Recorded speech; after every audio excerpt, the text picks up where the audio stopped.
Hello students, आपका education अड्डा में स्वागत है।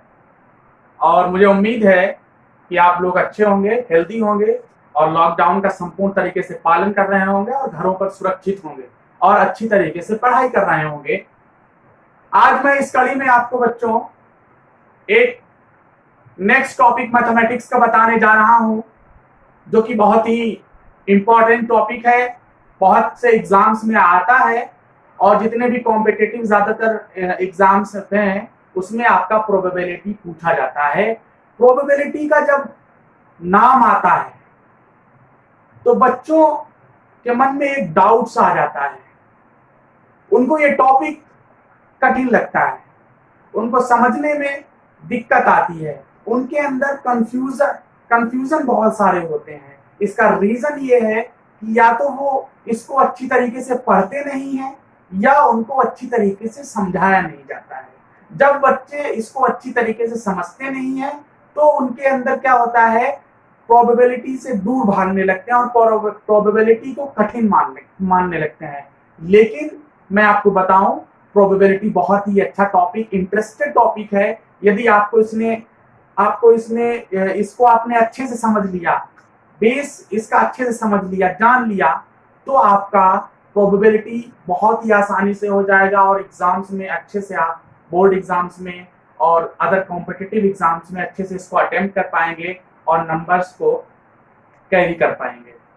तो इसका रीजन ये है, मैं आपको पहले भी बताया है अभी, कि बच्चों के अंदर इंटरेस्ट नहीं होता है।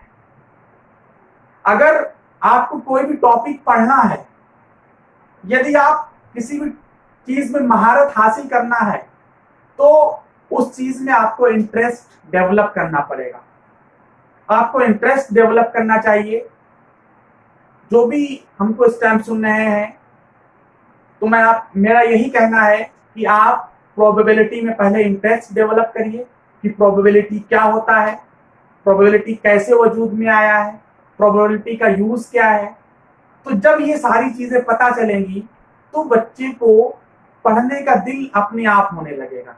और यदि आपने, क्या होता है मोस्टली जब टीचर पढ़ाता है या बच्चे पढ़ते हैं तो डाल दिया प्रोबेबिलिटी और प्रायिकता। ना तो बच्चे को पता होता है प्रोबेबिलिटी का मतलब क्या होता है, ना हिंदी इसका जो मूल शब्द है प्रायिकता उसका भी उसको मतलब नहीं होता है पता। तो प्रायिकता वो समझ ही नहीं पाता है, उसका टॉपिक खत्म हो जाता है, लेसन खत्म हो जाता है, एक्सरसाइज खत्म हो जाती है, सवाल खत्म हो जाते हैं, लेकिन उसको ये नहीं पता होता कि प्रोबेबिलिटी क्या होता है, प्रायिकता क्या होता है। जब किसी के बारे में आपको पता ही नहीं होगा तो उसके पढ़ने में इंटरेस्ट आपको कहां से आएगा, वो चीज आपको समझ में आ ही नहीं सकती है। तो पहले तो आपको उसके बारे में बेसिक कॉन्सेप्ट्स क्लियर होना चाहिए। जब किसी भी बिल्डिंग की नींव कमजोर होगी तो वो बिल्डिंग ऑटोमेटिक गिर जाएगी। तो आपको ये पता होना चाहिए। आप मेरे साथ जुड़े रहिए, मैं आपको इसके बारे में, प्रोबेबिलिटी का जो हिस्ट्री है, प्रोबेबिलिटी एग्जिस्ट में कैसे आई, प्रोबेबिलिटी होती क्या है, प्रोबेबिलिटी को क्लास इतने पार्ट्स में डिवाइड किया गया है, इस सारे टॉपिक्स के बारे में मैं आपको बताऊंगा। और इसमें कौन कौन से मैथमेटिशियंस का रोल है उनका बारे में भी मैं आपको ब्रीफली डिस्क्रिप्टिवली आपको बताने का कोशिश करूंगा। मैं आपको प्रायिकता के बारे में आम बोलचाल की भाषा में, इसको रियल लाइफ से कनेक्ट, व्यवहारिक भाषा में इसको समझाने का कोशिश करूंगा। यदि आप आसानी से अपने वर्ड्स में किसी भी चीज को समझ लेते हो, अपनी लैंग्वेज में समझ लेते हो, व्यवहारिक भाषा में इसको समझ लेते हो, तो आपका जो टॉपिक है, कोई भी चीज है, आप उसको आसानी से समझ सकते हो और फंडामेंटल डेफिनेशंस हैं वो आप आसानी से समझ सकते हो। तो प्रोबेबिलिटी का मतलब क्या होता है? प्रोबेबिलिटी का मतलब बच्चों होता है अनुमान लगाना, गेस करना, अनिश्चितता को फाइंड करना, अनसर्टेनिटी को फाइंड करना। अनसर्टेनिटी को फाइंड आउट कैसे किया जाएगा? आपने क्रिकेट मैच देखा होगा, जब मैचेस होते हैं, आईपीएल मैचेस होते हैं, तो कमेंटेटर्स वहां पर बैठकर क्या करते हैं, अनुमान लगाते हैं कि आज ये इतना रन मारेगा, ये आज इतने रन मारेगा। किस बिहाफ पर पता करता है? ये इस बिहाफ पे पता करता है जो प्रीवियस पास्ट एक्सपीरियंसेस होते हैं, पास्ट में जो अनुभव होते हैं, कि इस स्टैटिस्टिक्स होते हैं कि ये पिच पर ऐसा खेला था, ये ग्राउंड ऐसा था, इतना रन मारा था, तो उसी के बिहाफ पर आप क्या करते हो, अनुमान लगाते हो, गेस करते हो, प्रोबेबिलिटी को फाइंड करते हो। आगे आपने देखा बहुत से लोग कहते हैं, फोरकास्ट वाले करते हैं, जो मौसम विभाग के लोग हैं वो कहते हैं इट विल टुमारो रेन, मतलब परसों कल बारिश हो सकती है, परसों बारिश हो सकती है, 2 से 3 दिन बारिश हो सकती है। वेदर फोरकास्टिंग में इसका भी बहुत ज्यादा यूज होता है। वो कैसे लगाते हैं, प्रीवियस पास्ट एक्सपीरियंसेस के बिहाफ पर वो पता लगाते हैं कि बारिश के बरसने की संभावना कितनी है और संभावना नहीं कितनी है। इसी को हम अनुमान लगाने को ही हम क्या कहते हैं, प्रोबेबिलिटी कहते हैं। अनिश्चितता को फाइंड करने को ही हम बार बार कह रहा हूं प्रोबेबिलिटी कहते हैं। जैसे कोई मैचेस हो रहा है, वहां पर आप लोगों ने देखा होगा, डेली लाइफ में भी आप इसका यूज करते हो। आप क्रिकेट मैच खेलने जा रहे हो, आप वहां पर टॉस करने जा रहे हो, तो टॉस कर रहे हो तो आपको ये नहीं पता है कि हेड आ रहा है कि टेल आ रहा है। आप टॉस करते हो, गेस लगाते हो, अनुमान लगाते हो। जब टॉस कर लेते हो तो उसके बाद आपको रिजल्ट फाइंड आउट होता है। तो इसी पॉसिबिलिटीज को पता करने का जो प्रोसेस है वो प्रोबेबिलिटी कहलाता है, प्रोबेबिलिटी के अंतर्गत किया जाता है। आप दूसरा एग्जांपल और भी ले सकते हो, जैसे नेक्स्ट एग्जांपल आप और ले सकते हो। जैसे वो कोई आपका फ्रेंड है और वो कुछ मैचों से चल नहीं रहा है, आउट ऑफ फॉर्म है, तो आप पहले से ही प्रीवियस पास्ट एक्सपीरियंसेस के बिहाफ पर ही आप गेस करते हो कि इसके जो चलने के चांसेस हैं, आज जो रन मारने के इसके चांसेस हैं वो बहुत कम है, क्योंकि ये पहले से ही लय में नहीं दिख रहा है। बहुत से आपने देखा होगा जो बहुत बच्चे कमजोर होते हैं तो उनके माता पिता पहले ही गेस लगा लेते हैं, अनुमान लगा लेते हैं कि जो हमारा बच्चा है ना, हो सकता है मे भी फेल हो जाए, पास भी हो सकता है, फेल भी हो सकता है। तो ये जो अनुमान लगाने का तरीका है, प्रोसेस है, इसी को हम प्रोबेबिलिटी कहते हैं। अनसर्टेनिटी को फाइंड आउट करने का जो प्रोसेस होता है उसी को हम क्या कहते हैं, प्रोबेबिलिटी कहते हैं। जो आप व्यवहारिक रोजमर्रा की जिंदगी में आप बहुत से अनुमान लगाते हो, गेस लगाते हो, जाने अनजाने में इनडायरेक्टली डायरेक्टली आप प्रोबेबिलिटीज का यूज करते हो। देखिए कितना अच्छा टॉपिक है कि हम इसको रोजाना यूज करते हैं, लेकिन आज तक हम इस टॉपिक से अनजान थे। जाने या अनजाने में इनडायरेक्टली इसका यूज क्या करते थे, गेसिंग करते थे। टॉस घर में बैठे हुए हैं, टॉस कर रहे हैं, हेड आएगा कि टेल आएगा, अनुमान लगा रहे हैं, गेस लगा रहे हैं, लूडो खेल रहे हो, आप प्ले कार्ड्स खेल रहे हो, प्ले कार्ड्स खेल रहे हो, आप ताश के पत्तों से के साथ खेल खेल रहे हो। बहुत सारे ऐसे खेल्स हैं जिसमें आप अनुमान लगाते हो, बहुत सारे ऐसी थिंग्स हैं जिसमें आप अनुमान लगाते हो, बहुत सारे ऐसे टॉपिक्स हैं जहां पर आप अनुमान लगाने के बाद भी पता करते हो। तो ये जो गेस करने का जो कॉन्सेप्ट है, एजम्पशन है, ये जो पार्ट्स है, ये आपका जो पार्ट्स होता है, गेसिंग का जो पार्ट्स होता है, जो आपको अनसर्टेनिटी को फाइंड आउट करने का पार्ट्स होता है, उसी को ही हम क्या कहते हैं, प्रोबेबिलिटीज कहते हैं, प्रायिकता कहते हैं। देखिए बच्चों, अब आपको मैं इसके बारे में बहुत ही अच्छी हिस्ट्री बताऊंगा कि ये प्रोबेबिलिटी का इजाद कैसे हुआ, इसका सेंड ऑफ कैसे हुआ, सूत्रपात कैसे हुआ, इसका इन्वेंशन कैसे हुआ, इसका इजाद कैसे हुआ। तो आप बच्चों जानना चाहोगे किसी भी चीज का इन्वेंशन कैसे हुआ? तो एक बहुत ही इंटरेस्टेड कहानी है, आप हमारे साथ जुड़े जरूर रहिएगा, और आप जब इसको समझ जाएंगे तो मुझे उम्मीद है कि आज के बाद आप प्रोबेबिलिटी से भागेंगे नहीं। प्रोबेबिलिटी शायद आपका मोस्ट इंपॉर्टेंट फेवरेबल टॉपिक हो जाए, अच्छा टॉपिक हो जाए, फेवरेट टॉपिक हो जाए। तो एक फ्रेंच राइटर थे जो कि सैलून थ्योरिस्ट थे। सैलून थ्योरी को उन्हीं ने काम किया करते थे, उस पर सिद्धांत दिया था उन्हीं ने, सैलून थ्योरी हुआ करती है। उसके ऊपर शेवेलियर डी मेरे, शेवेलियर डी मेरे एक मैथमेटिशियंस तो नहीं है ये, लेकिन ना इनका मैथमेटिशियन से कोई जुड़ाव है। आप ये मत समझिएगा शेवेलियर डी मेरे इज एन मैथमेटिशियन। ये ना मैथ्स को बहुत ज्यादा लाइक भी नहीं किया करते थे, ये शौकिया मैथ्स का यूज किया करते थे। कैसे यूज किया करते थे मैं आपको बताऊंगा। शेवेलियर डी मेरे एक सैलून थ्योरिस्ट हुआ करते थे फ्रेंच में, और ये बहुत ही मजाकिया, शौकिया और बहुत ही अपने मूडी व्यक्ति थे, अपने मस्त मौला टाइप के व्यक्ति थे, ये अपने रहा करते थे। इनको जुआ खेलना बहुत अच्छा लगता था। वो किसी भी गेम के थ्रू जुआ होता, बहुत सारे खेल चला करते थे, उस समय प्रचलित हुआ करते थे। उस समय गेमों में ये पैसा लगाते थे, भारी भरकम पैसा लगाते थे। गैम्बलिंग क्या करते थे, गैम्बलर का रोल अपना खेलते थे, उसी के ब्याह पे अपना अच्छे से मौज मस्ती से दिन काट रहे थे। 1964 में क्या हुआ, 1964 तो नहीं, 1654 1654 1654 में क्या हुआ, ये ऐसे ही अपना गैम्बलर जुआ अपना खेला करते थे, खेलों के माध्यम से जुआ लगाया करते थे। और 1654 में जब मिढाफ 1654 में आए तो अपना पैसा ये हारने लगे और बहुत ज्यादा इनको लॉस हुआ। अब ये टेंशनाइड हुए, अब ये सोचने लगे कि हमारा पास जो पैसा था, जो बचत का पैसा था, वो पैसा तो सब हम हारे जा रहे हैं।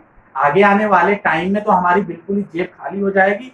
जाहिर सी बात है, कोई भी जुआरी खेल खेलता है तो उसका टेंशनाइड हो जाता है, मत्थे पे लकीरें पड़ जाती हैं, लड़ाई लड़ने लगते हैं।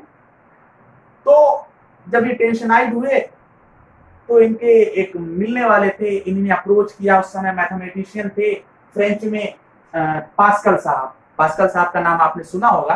ब्लेस पास्कल साहब से इन्होंने कांटेक्ट किया, अप्रोच किया।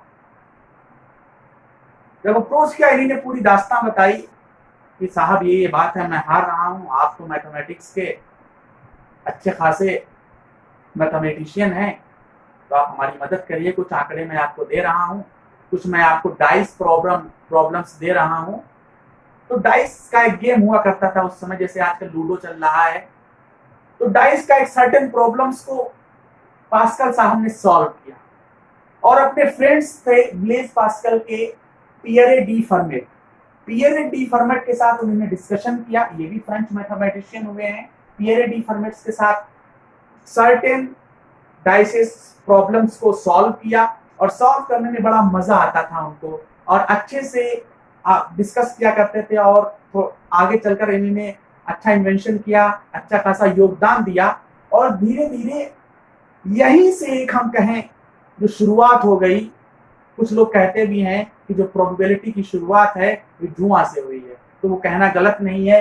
गैम्बलर थे राइटर सैलून थ्योरिस्ट शेवलियर डी मेरे, जो कि एक गैम्बलर थे। 1644 में वो मिले ब्लेस पास्कल साहब से, तो उन्होंने सर्टेन डाइसेस को प्रॉब्लम्स को दिया। पियरे डी फर्मेट और ब्लेस पास्कल फ्रेंच मैथमेटिशियन ने मिलकर आपस में इस डाइस प्रॉब्लम्स को सॉल्व किया और एंजॉय लिया। यहीं से माना जाता है कि जो प्रोबेबिलिटी का इन्वेंशन हुआ है, प्रोबेबिलिटी का सेंड ऑफ हुआ है, सूत्र जो हुआ है, बिगिनिंग जो हुआ है, वो यहीं से पड़ गया है। और 16वीं शताब्दी में इसका सूत्रपात माना जाता है। जो हमारे मैंने चीजें पढ़ी, पुस्तकों को पढ़ा, बुक्स को पढ़ा, तो वहां से मैंने कुछ चीजों को नोट किया जो कि आपके लिए भी बहुत ज्यादा हेल्पफुल होंगी। तो यहां से ही इसकी शुरुआत पड़ गई। जब यहां से इसके बाद शुरुआत पड़ गई तो 1663 ईस्वी में एक मैथमेटिशियन जे कॉर्डन साहब एक मैथमेटिशियन थे।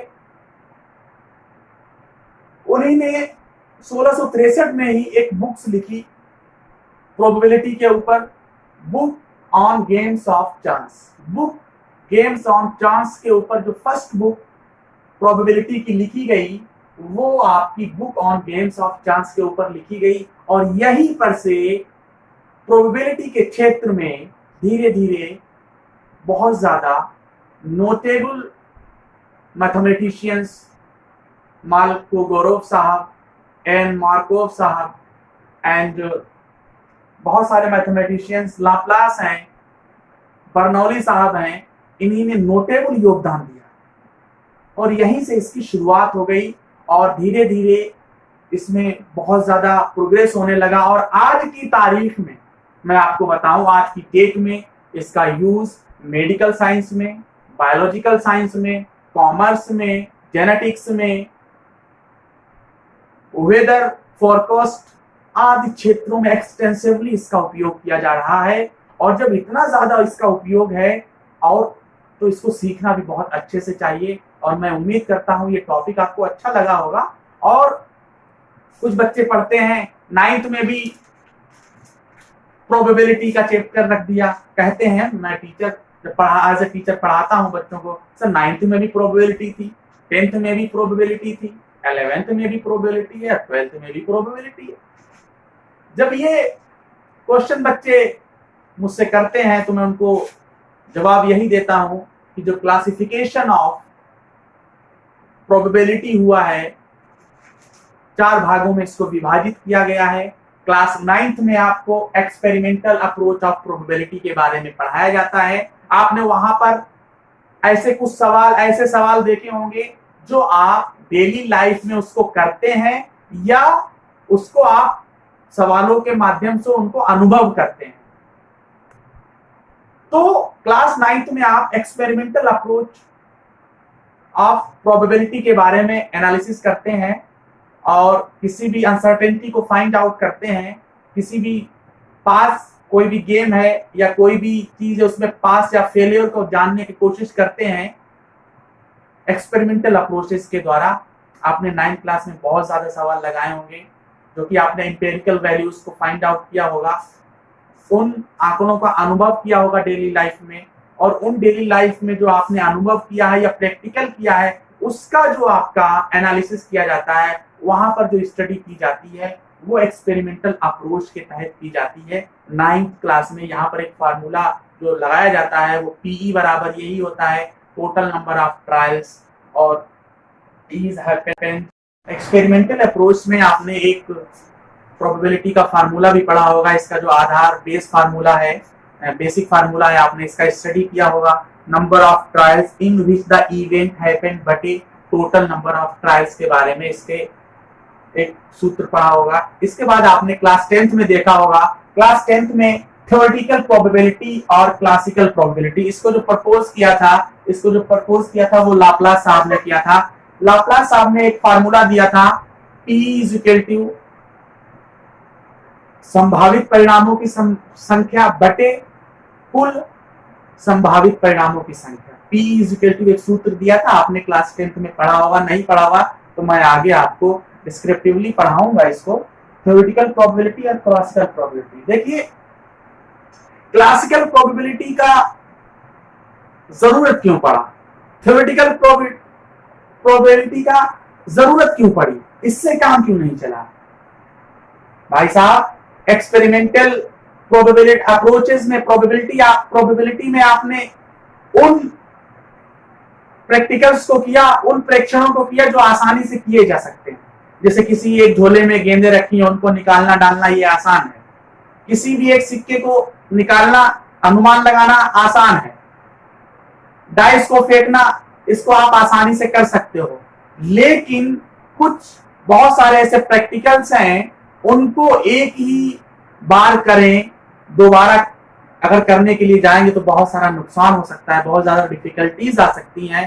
तो इस थ्योरेटिकल प्रोबेबिलिटी की जरूरत पड़ी, थ्योरेटिकल अप्रोच ऑफ प्रोबेबिलिटी की जरूरत पड़ी। और वो जरूरत कैसे पड़ी, जैसे आपको कोई भी सैटेलाइट स्पेस में छोड़ना है, उसके ऑर्बिट के सेंटर में उसको फिट करना है, तो आप 1000 सैटेलाइट्स को बनाकर उसमें प्रैक्टिकल तो नहीं करेंगे कि 1000 सैटेलाइट्स आप सेंटर में स्पेस में छोड़ रहे हैं और फिर 1000 सैटेलाइट्स में ये देख रहे हैं कि कितने सैटेलाइट्स सफल हुए हैं और कितने असफल हुए हैं जो अपने ऑर्बिट के सेंटर में ठीक तरीके से नहीं बैठे हैं। तो इसमें तो करोड़ों रुपए का नुकसान हो जाएगा और फिर आप फाइंड आउट कर पाएंगे कि हम इतने सैटेलाइट्स वहां स्पेस में भेजें तब इतने पास हो सकते हैं और इतने फेलियर हो सकते हैं।